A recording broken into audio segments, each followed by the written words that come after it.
नमस्कार दोस्तों, आज के इस वीडियो में हम बात करेंगे बीपीएससी का मेंस का एग्ज़ाम और भूगोल विषय के संदर्भ में कि आखिर ऑप्शनल में भूगोल विषय क्यों लीजिए और उसका क्या पैटर्न है, उसके बारे में हम आपको बताएंगे। तो आइए देखते हैं। सबसे पहले हम बात करते हैं कि बीपीएससी का जो एग्ज़ाम है उसमें भूगोल ऑप्शनल का जो क्या एग्ज़ाम का पैटर्न है और उसका सिलेबस क्या है, उसके बारे में हम आइए बात करते हैं। सबसे पहले देखेंगे कि आखिर बीपीएससी में जो ज्योग्राफी ऑप्शनल सब्जेक्ट है उसका पैटर्न क्या है। तो आइए देखते हैं। सबसे पहले हम देखेंगे तो यहाँ में वैकल्पिक विषय जो ज्योग्राफी है वो टोटल कितने नंबर का है। वो टोटल 300 नंबर का वो पेपर होता है। 300 नंबर का पहले 2 होते थे, लेकिन अब क्या होता है, एक ही पेपर होता है। इसको अगर जो हम बांटे तो इसको अगर जो डिवाइड किया जाएगा तो 2 सेक्शन में बांट सकते हैं। पहला है सेक्शन 1, दूसरा है सेक्शन 2, मतलब कि 2 सेक्शन में इसको हम डिवाइड कर सकते हैं। पहले सेक्शन में जो हम देखेंगे तो भूगोल के सिद्धांत है और दूसरा जो है वो इंडियन ज्योग्राफी है।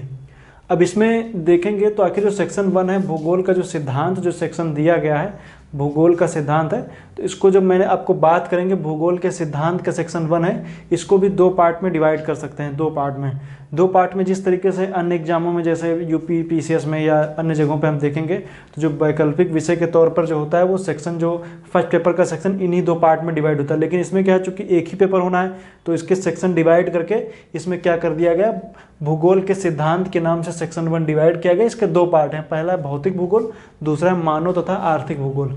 भौतिक भूगोल में जो हम देखेंगे तो हमें सेक्शन देखने को मिलेंगे भौतिक भूगोल के अंतर्गत भू आकृति विज्ञान, जलवायु विज्ञान, मृदा एवं वनस्पति, महासागरीय विज्ञान, पारिस्थितिक तंत्र। भू आकृति विज्ञान के अंतर्गत हम लोग देखते हैं अक्षय अपरदन, महाद्वीप और महासागरों की उत्पत्ति कैसे हुई है और इन सबसे संबंधित सिद्धांत वगैरह, और जो कह सकते हैं कि वलन है, भ्रंश है, और इन सब के बारे में हम देखेंगे भू आकृति विज्ञान के अंतर्गत हम लोग देखते हैं।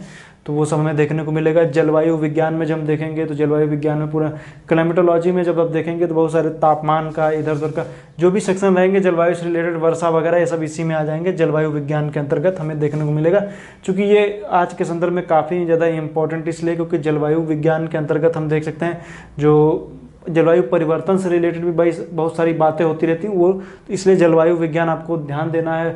इसमें चक्रवात वगैरह ये सब आपको पढ़ने पड़ेंगे जलवायु विज्ञान के अंतर्गत। मृदा एवं वनस्पति, दरअसल ये सेक्शन देखें तो ये सेक्शन जो है वो आप समझ सकते हैं ये बायो ज्योग्राफी के अंतर्गत आता है। मृदा और वनस्पति बायो ज्योग्राफी के बारे में, सॉइल प्रोफाइल वगैरह और भी मृदा से संबंधित, और जो क्षारीय मृदा, अम्लीय मृदा और भी बहुत सारी मृदा से उत्पत्ति के क्या कारण हैं उन सब के बारे में और हम मृदा प्रदूषण वगैरह और वनस्पतियों के बारे में इसमें बारे में देखेंगे। तो मृदा एवं वनस्पति नाम से सेक्शन है, हालांकि इसको हम बायोज्योग्राफी के नाम से जानते हैं। महासागरीय विज्ञान और ओशिनोग्राफी में जब हम देखेंगे तो जो महासागरीय जलधाराएं होती हैं उनसे रिलेटेड प्रश्न आपको देखने को मिलेंगे। महासागरीय नितल के जो उच्चावच हैं उनके बारे में हम देखेंगे, वो इसमें हमें देखने को मिलेंगे। और भी हम जब देखेंगे तो इसमें सेक्शन जब डिवाइड करेंगे तो प्रवाल विरंजन, प्रवाल भित्ति, उससे संबंधित डेली का सिद्धांत हो, चाहे डार्विन का सिद्धांत हो, मर्रे का सिद्धांत हो, इन सब सिद्धांतों के बारे में हम लोग देखते हैं। तो ये सेक्शन आपको महासागरीय विज्ञान में आपको देखने को मिलेगा। नेक्स्ट है पारिस्थितिक तंत्र। पारिस्थितिक तंत्र में पूरा एक तरीके से कह सकते हैं इन्वायरमेंट का पूरा सेक्शन आपको देखना रहेगा। ये सेक्शन आपको मिलेंगे भौतिक भूगोल के अंतर्गत। हालांकि ये सेक्शन इम्पॉर्टेंट है और परीक्षा की दृष्टि से इसमें से प्रश्न आपको ज़्यादा मिलेंगे, क्योंकि ये सेक्शन कह सकते हैं कि जो सेक्शन 1 जो डिवाइड है लगभग क्वेश्चन आपको इनमें से ज़्यादा देखने को मिलते हैं और आप लगभग प्रीलिम्स के स्तर पर लगभग चीज़ें इसमें से पढ़े हुए भी होते हैं।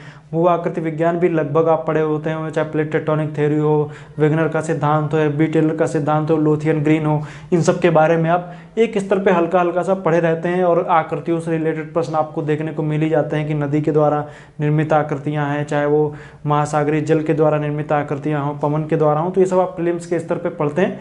तो ये सेक्शन बस आपको इसमें से लिखने की हैबिट डालनी रहेगी और आप इसको कर सकते हैं। जलवायु विज्ञान में भी आप लोग लगभग चीज़ें जलवायु विज्ञान के भी पढ़े रहते हैं। उस लगभग आप जैसे चक्रवात हो गया, लगभग आपके कॉन्सेप्ट लगभग सब क्लियर रहते हैं। लेकिन कुछ सेक्शन ऐसे होते हैं जिसमें से जलवायु के वर्गीकरण की बात करें, चाहे वो कोपेन का हो, टिवार्था का हो, चाहे वो थानथोइट का हो, ये आप चूँकि प्रीलिम्स के स्तर पर नहीं पढ़ते, लेकिन आपको इसमें ये थोड़ा सा ध्यान देना रहेगा और ये सब एक बार पढ़ लेंगे तो ये सब बहुत ही आसान लगने लगेगा। मृदा और वनस्पति भी ऐसे ही। महासागरीय विज्ञान में भी आप लगभग सब कुछ महासागरीय जलधाराएं पढ़ ही रहते हैं, बस उससे संबंधित महासागरीय नितल के उच्चावच वगैरह भी आप लोग देखते हैं। कभी कभी कटक से प्रश्न आ जाता है या कभी कभी देखें तो प्रश्न महासागरीय गर्तों से आ जाता है, तो ये सब आप पढ़ते रहते हैं। पारिस्थितिक पर्यावरण है, ये भी आप पढ़े रहते हैं। तो ये सेक्शन तो लगभग आप पढ़े रहते हैं। अब बात करते हैं मानव तथा आर्थिक भूगोल की। तो इसमें जब देखेंगे तो ये सेक्शन जो आप देख रहे हैं भौगोलिक चिंतन का विकास, ये आप कभी नहीं पढ़ते हैं। भौगोलिक चिंतन के इतिहास की अगर जो बात करेंगे तो ये सेक्शन ऐसा सेक्शन है, हालांकि इससे प्रश्न आपको ज़्यादा देखने को मिलते भी नहीं है, लेकिन आपको एक सिलेबस है तो आपको हल्का सा आपको देख कर इसको जाना पड़ेगा, क्योंकि ये नॉर्मल आप देखें तो किताबों वगैरह में ये सेक्शन दिया भी नहीं रहता है और वैसे आप इससे प्रश्न ज़्यादा आते भी नहीं। लेकिन इसमें बात करेंगे इसमें आता क्या है, तो भौगोलिक चिंतन के इतिहास में जब देखेंगे तो फ्रांसीसी शाखा, जर्मन शाखा, और बात करेंगे तो ब्रिटेन के कौन कौन से थे, तो इन सब में संभववाद और ये सब जो सिद्धांत वगैरह आप देखते हैं तो ये सब इनका आखिर जो भूगोल का जो सिद्धांत, जो भौगोलिक चिंतन है उसका विकास कैसे हुआ। हम बात करेंगे रोम की, रोमन साम्राज्य से लेकर के हम बात करें तो चाहे वो अंधकाल का युग हो, चाहे वो इसमें हम बात करें अरब जो खोज करता रहे, तो ये सब इसमें सिद्धांत वगैरह आएंगे। इसमें बहुत सारे देखेंगे तो ये सब आपको इसमें देखने को मिलता है, भौगोलिक चिंतन का विकास या भौगोलिक चिंतन का इतिहास। तो ये सब सेक्शन आपको इसमें देखने को मिलेंगे। बहुत सारे इसमें जो थ्योरी वगैरह भी दी जाएंगी, तो बेसिक कॉन्सेप्ट है, इसमें आप हल्का हल्का चाहें तो देख सकते हैं, वैसे इससे प्रश्न ज़्यादा आते भी नहीं है। तो जैसे आप देखेंगे फ्रांसीसी में डिमांजिया का नाम आएगा, बेलाडिला ब्लास हैं, ये सब आ जाएंगे। जर्मन में आप देखेंगे हमबोल्ट का नाम सुनते हैं, रिटर हैं, और भी बहुत सारे वैज्ञानिक हैं, उनके नाम वगैरह इसमें आ जाएंगे। तो ये आपको थोड़ा सा वैसे तो नहीं आता है, लेकिन एक सेक्शन के तौर पर आप हल्का हल्का सा वैज्ञानिकों के नाम और कौन से वैज्ञानिक, मतलब कि कौन से जो वैज्ञानिक रहे वो किस देश से बिलोंग करते हैं वो आप लोग देख सकते हैं, कौन फ्रांसीसी कौन क्या है वो आप देख सकते हैं। मानव भूगोल के सेंस में जब हम देखेंगे तो मानव भूगोल में हम देखेंगे तो ये इसी का एक सेक्शन आप देखेंगे। जब भौगोलिक चिंतन के इतिहास में आप देखेंगे तो इसमें मानव भूगोल को, ये पूरा सेक्शन मानव भूगोल बोला जाए या सांस्कृतिक भूगोल बोला जाए, इसको लेकर भी आपको विवाद देखने को मिलता है। हालांकि हम देखेंगे तो मानव भूगोल के अंतर्गत हम देखेंगे तो मानव के भूगोल के अंतर्गत मानव के द्वारा बसाई गई बस्तियाँ कौन सी हैं उनके बारे में देखेंगे, तो मानव के द्वारा, और इसमें देखेंगे तो कल्चर के बारे में देखेंगे, ये सब आपको देखने को मिल जाएगा मानव भूगोल में।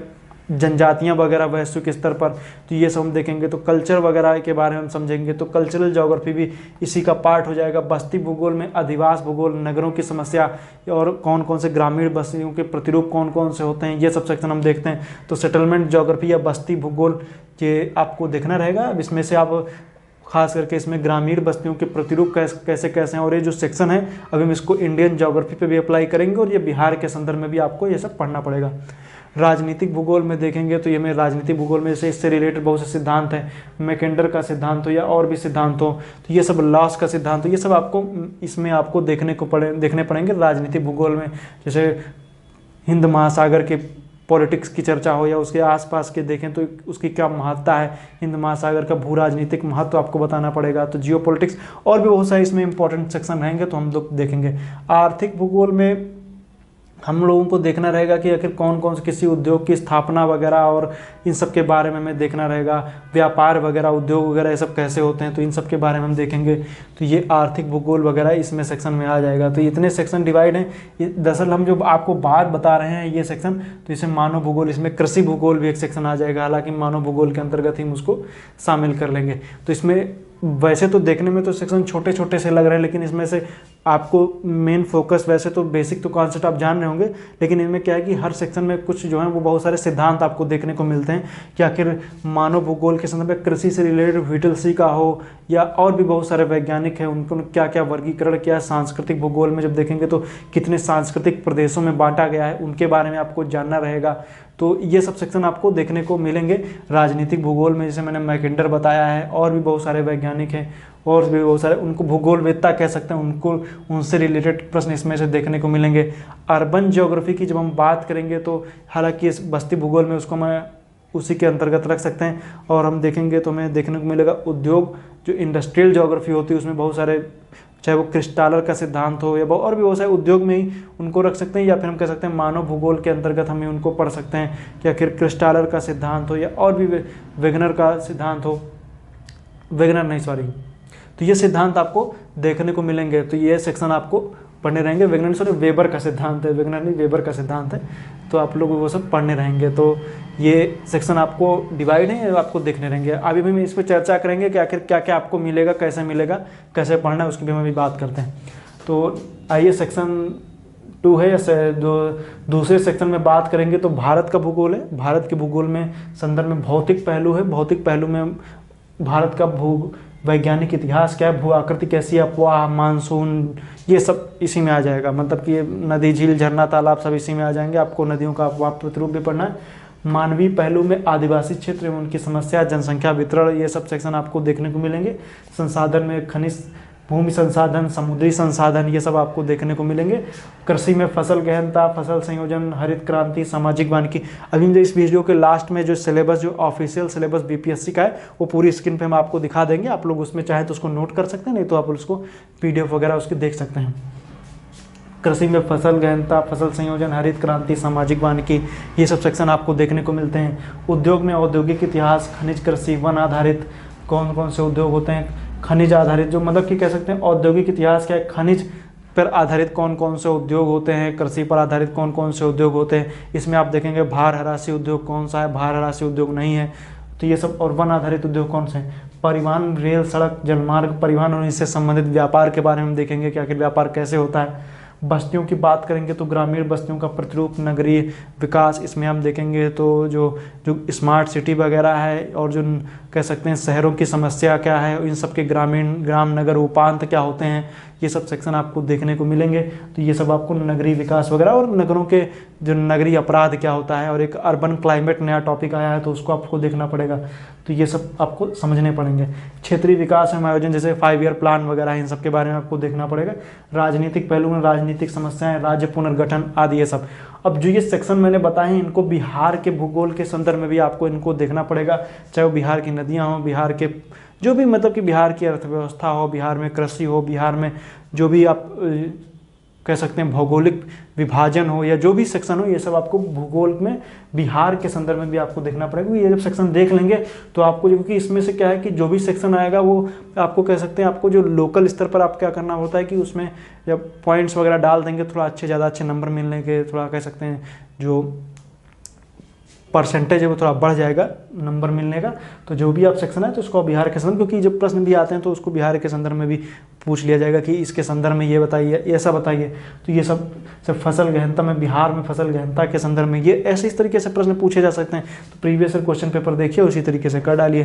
तो ये सेक्शन हो गया। अब आइए बात करते हैं इसको कैसे पढ़ा जाए, क्या किया जाए, कौन कौन सी किताबें होंगी, क्या क्या कैसे पढ़ेंगे, उसके बारे में देखेंगे।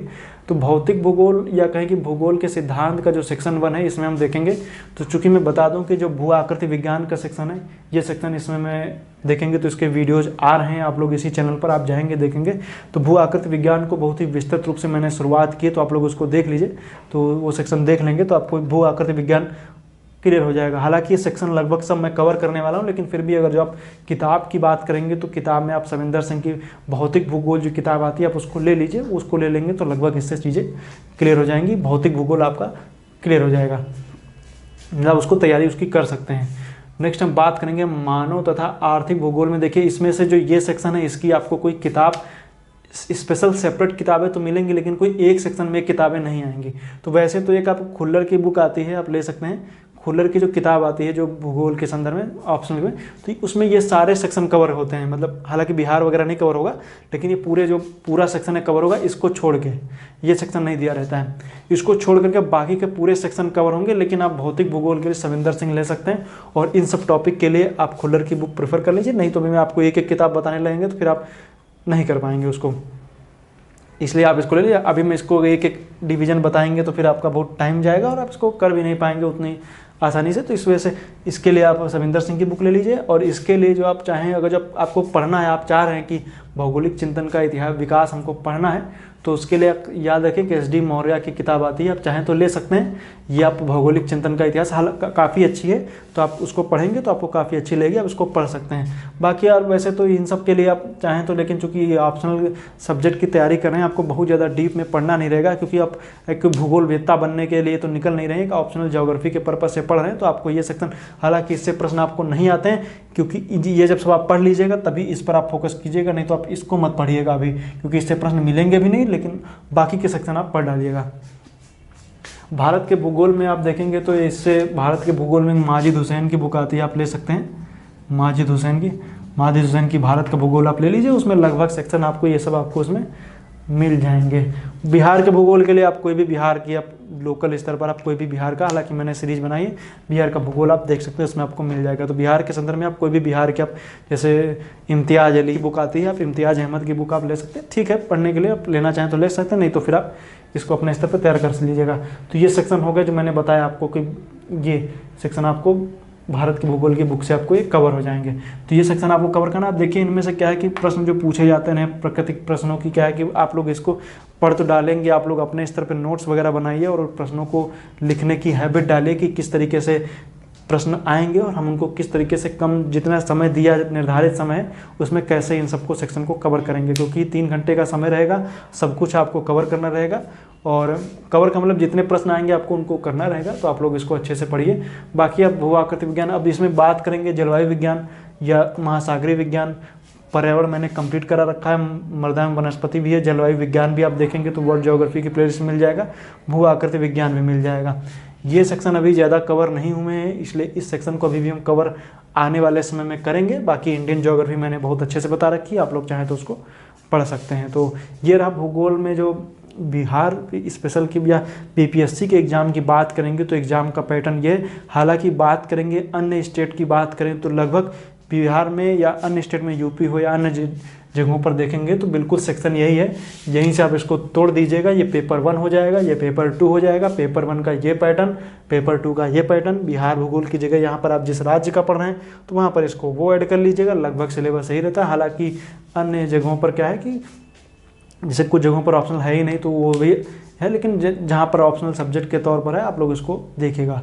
तो उम्मीद करता हूँ वीडियो आपको अच्छा लगा। इसी तरीके से मैं आपके लिए आने वाले समय में, चाहे वो यूपी पीसीएस का हो, यूपीएससी का हो, अन्य में जो भूगोल विषय के संदर्भ में जो आपके जो रणनीति रहेगी उसको कैसे कवर किया जाए उसके बारे में और उसका सिलेबस हम लेकर के आने वाले समय में लेकर के आएंगे। तो आज के लिए इतना ही। वीडियो देखने के लिए आपका बहुत बहुत धन्यवाद।